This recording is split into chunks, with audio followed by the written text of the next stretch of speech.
Oh, I know. That's right. It's time again. Good afternoon. John from Brookside Farm.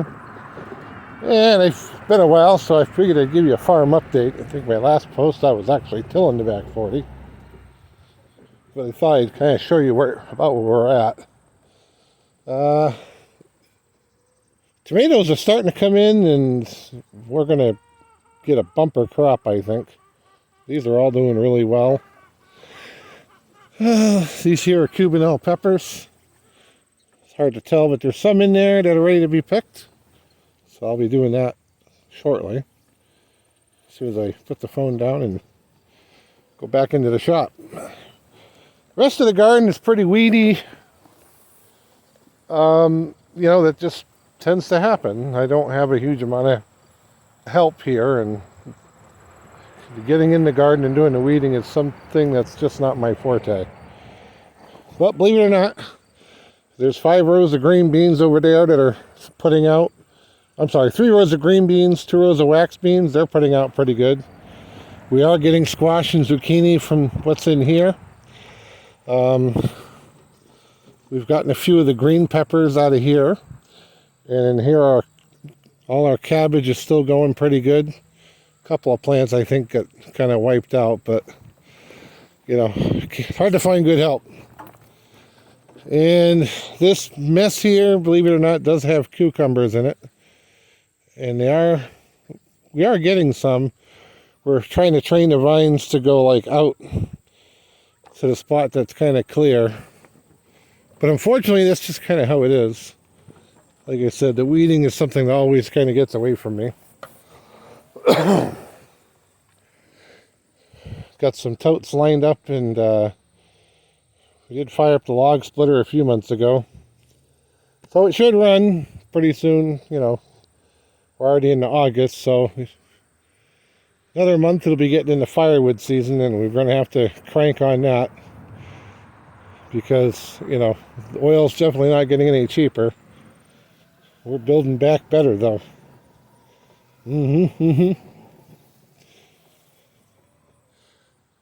Girls are all in the talk back mode. I don't know if I probably put it on Facebook, but there's our ducklings that Mama decided to hatch on the fly and kind of on the sneak.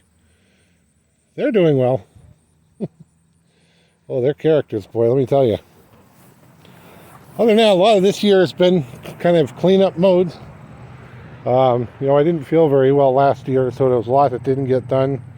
This whole area kind of got away from me and got really bad.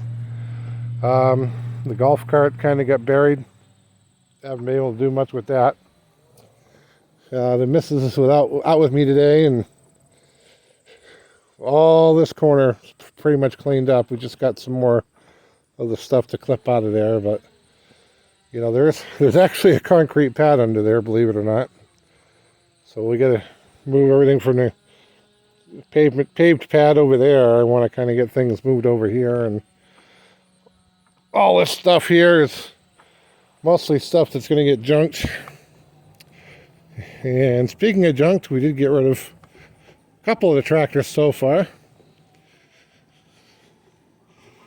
But be time soon, as soon as we deal with the 210s getting stripped, and we're getting rid of that. And then we're going to get back on to getting the 316 going. That, I'm either going to put the plow or the blower on, and then that'll end up at the other place for snow removal. And of course, the rest of this pile of stuff here is mostly just attachments. There's my bucket, my pallet forks. Right now I've got my Wicked 55 on. Snow blower, rake, etc. The tiller and the disc are over there. Got a scarifier here. So this all needs to get sorted out and organized and put back on the back pad, or most of it anyway. And so that's where all that is. The trees this year are doing mint. I mean, this apple tree has got a bumper crop on it. And see if I can do this without tripping my chair here. Finally got some apricots this year.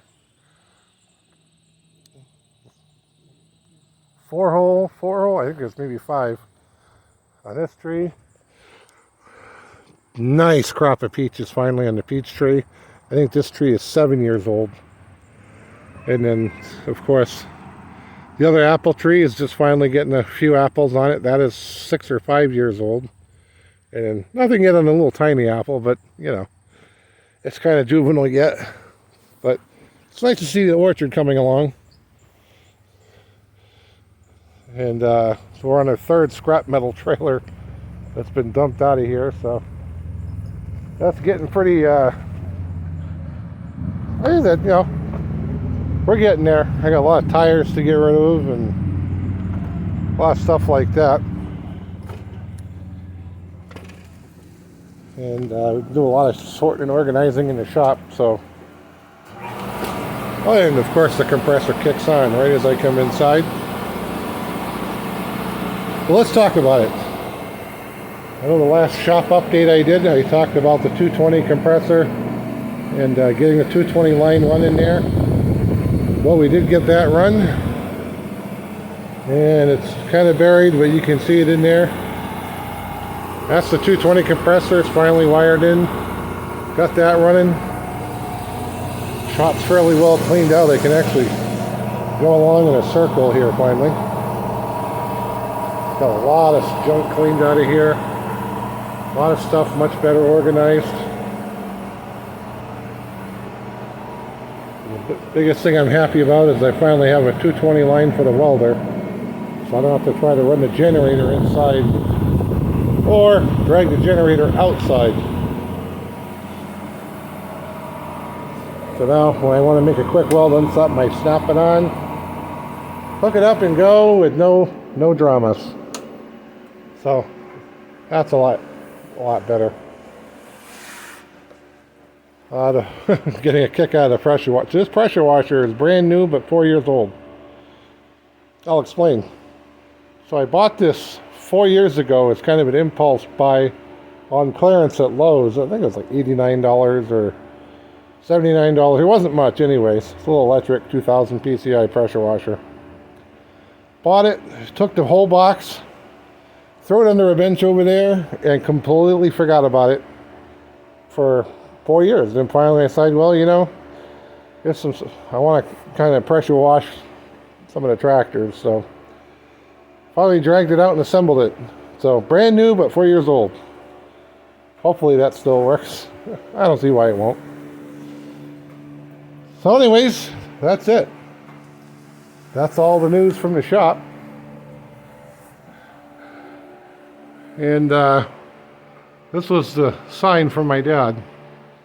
It hung for years at the foundry he worked at. And I thought I'd hang it up in here. See you on the next one.